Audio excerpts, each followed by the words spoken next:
Tribun News Today.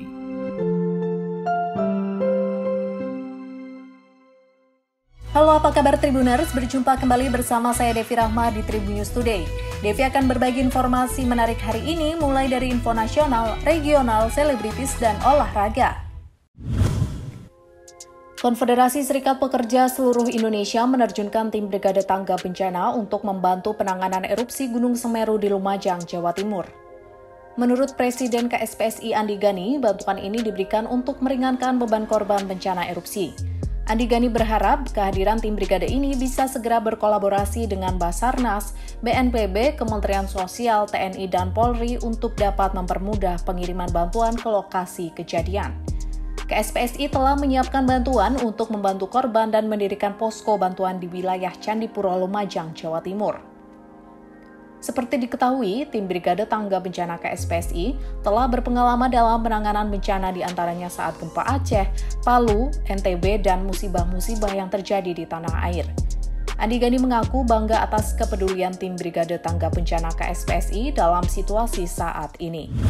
Oknum dosen Universitas Sriwijaya, RG, ditetapkan sebagai tersangka kasus dugaan pornografi terhadap mahasiswinya ditahan polisi pada 10 Desember 2021.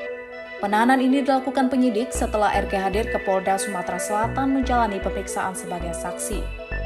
Meski telah ditetapkan tersangka, nyatanya RG tetap membantah telah mengirim pesan berisi pornografi terhadap mahasiswinya.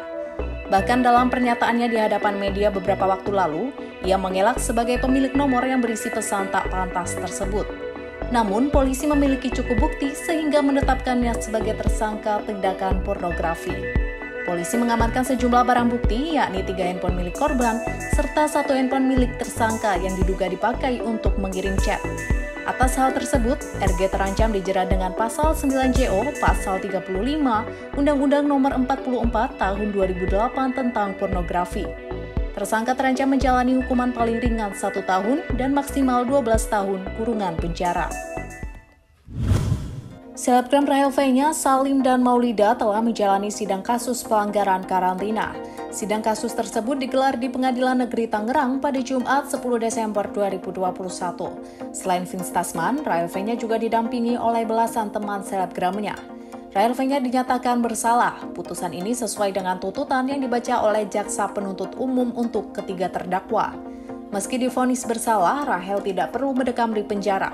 Ia harus membayar denda sebesar 50 juta rupiah serta dikenakan percobaan selama 8 bulan. Jika terlibat tindak pidana lain selama masa percobaan, Rahel V-nya terancam hukuman pidana penjara.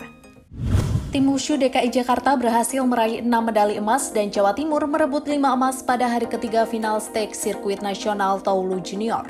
Adapun pertandingan tersebut menjadi bagian dari rangkaian Indonesia Wushu All Games di Stadion Tenis Gelora Bung Karno, Jakarta pada 10 Desember 2021. Dengan hasil ini, Jawa Timur tetap memimpin klasmen perolehan medali sementara dengan 27 emas. Sedangkan DKI Jakarta berada di peringkat kedua dengan 14 medali emas. Sementara di kejuaraan Open Wushu Taulu Senior, tim ibu kota meraih 3 medali emas. Demikian tadi 4 informasi terupdate hari ini. Jangan lupa untuk terus mendengarkan Tribun News Today hanya di Spotify Tribun News Podcast dan YouTube tribunnews.com. Saya Devi Rahma pamit, sampai jumpa. Tribun News Today.